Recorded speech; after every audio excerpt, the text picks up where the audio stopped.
गलद्धानगण्डं मिलद्भृङ्गषण्डं चलच्चारुषुण्डं जगत्राणशौण्डं खनद्धन्दगाण्ड विभद्भङ्गचण्डं शिवप्रेमपिण्डं भजे वक्रतुण्डम् अनाद्यन्तमाद्यं परं तत्त्वमर्थं चिदाकारमेकं तुरीयं तु अमेयं हरिब्रह्ममृग्यं परब्रह्मरूपं मनोवागतीतं महशैवमीडे स्वशक्त्यादिशक्त्यन्तसिंहासनस्थं मनोहारि सर्वाङ्गरत्नोरुभूषं जटाहि इन्दुगङ्गा अस्ति शम्याकमौलिं पराशक्तिमित्रं नमः पञ्चवक्त्रम्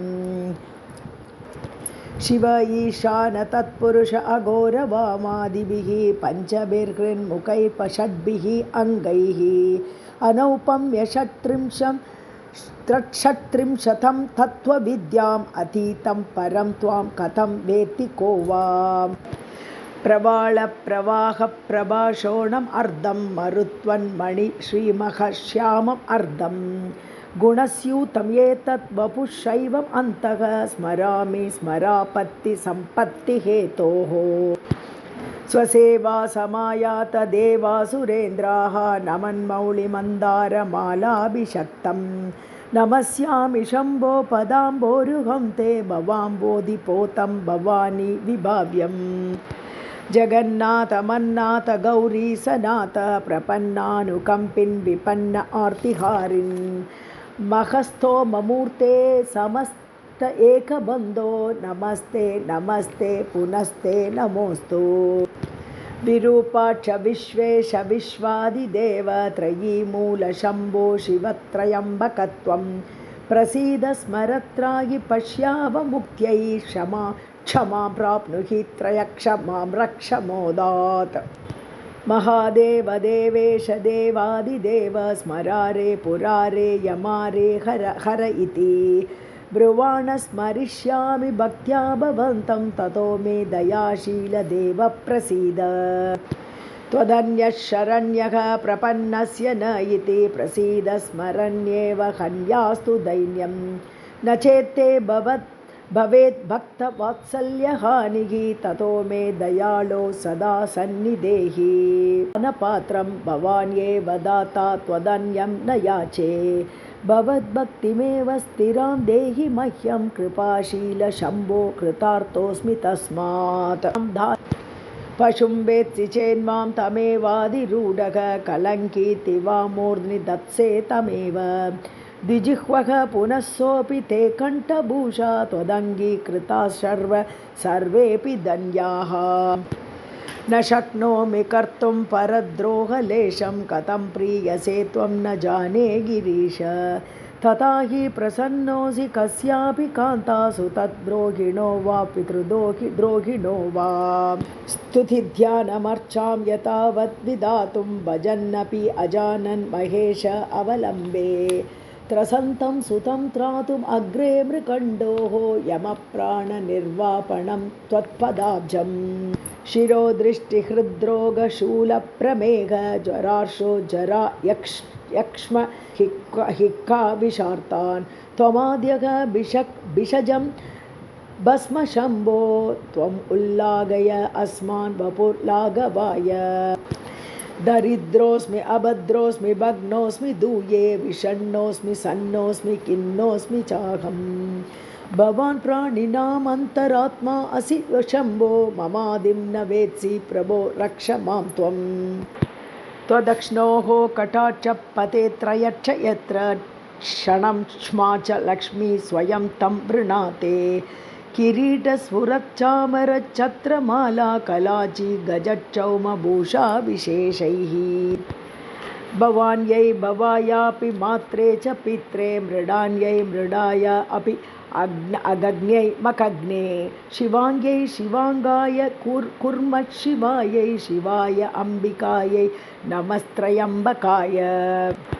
भवद्गौरवं मल्लघुत्वं विदित्वा प्रभो रक्षकारुण्यदृष्ट्या अनुगम्मां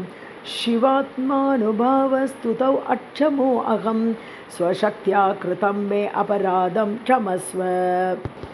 यदा कर्णरन्ध्रं व्रजेत् कालवाक द्विषकण्ठगण्डा गणात्कारनादक वृषादिशमारुह्य देव औपवाक्यं तदा वत्स माभि इति प्रीणय त्वम् यदा दारुणा भाषणा भीषणा मे भविष्यन्ति उपान्ते कृतान्तस्य दूताः तदा मन्मनस्त्वत्पदाम्भोरुहस्तं कथं निश्चलं स्यात् नमस्तेऽस्तु शम्भो यदा दुर्निवारव्यतोऽहं शयानक लुठन्निश्वसन् निःसृत अव्यक्तवाणी तदा जह्नुकन्या जलालङ्कृतं ते जटामण्डलं मन्मनोन्मन्दिरे स्यात् यदा पुत्रमित्रादयो मत्सकाशे रुदन्त्यस्य हा कीदृशीयं दशा इति तदा देवदेवेश गौरीश शम्भो नमस्ते शिवायेति अजस्रं ब्रुवाणि यदा पश्यतामहम् असौ वेति न अस्मान् अयं श्वास एव इति वाचो भवेयुः तदा भूतिभूषं भुजङ्गावनद्धं पुरारे भवन्तं स्फुटं भावयेयम् यदा यातना देहसन्देहवाही भवेत् आत्मदेहेन मोहो महान् मे तदाकाशशीतांशु सङ्काशम् ईश स्मरारे वपुस्ते नमस्ते स्मरामि यदा पारमच्छायम् अस्थानम् अद्भिः जनैर्वा विहीनं गमिष्यामि मार्गं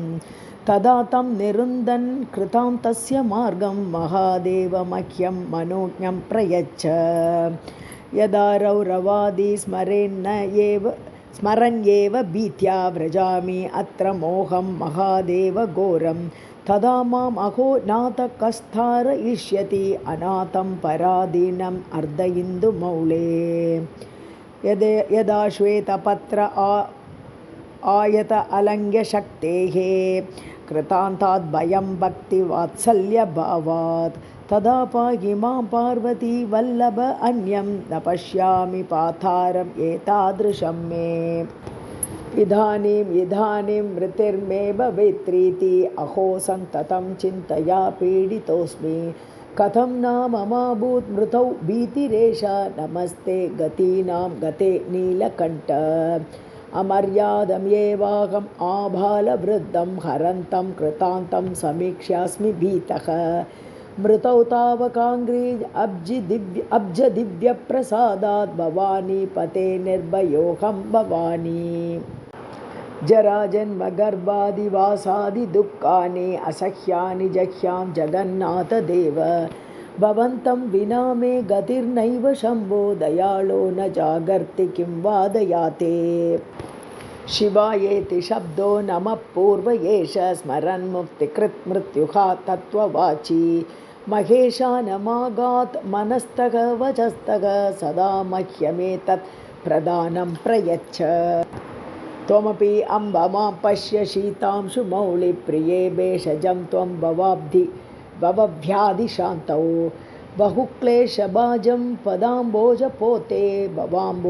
भवाब्धौ निमग्नं नयस्व अद्यपारम् अनुद्यत् ललाटाक्षिवन्निप्ररोहैः अवाम स्फुरत् चारुवाम उरुशोभैः अङ्गभ्रमद्भोगिभूषा विशेषैः अचन्द्रार्धचूडैः अलं देवतैर्नः अकण्ठे कलङ्कात् अनङ्गे भुजङ्गात् अपाणौ कपालात् अफाले अनलाक्षात् अमौलौ शशाङ्कात् अवामे कलत्रात् अहं देवमन्यं न मन्ये महादेव शम्भो गिरीशत्रिशूलिन् त्वदीयं समस्तं विभातीति यस्मात् शिवादन्यथा दैवतं नाभिजाने शिवोऽहं शिवोऽहं शिवोऽहं शिवोऽहम् यतो जायते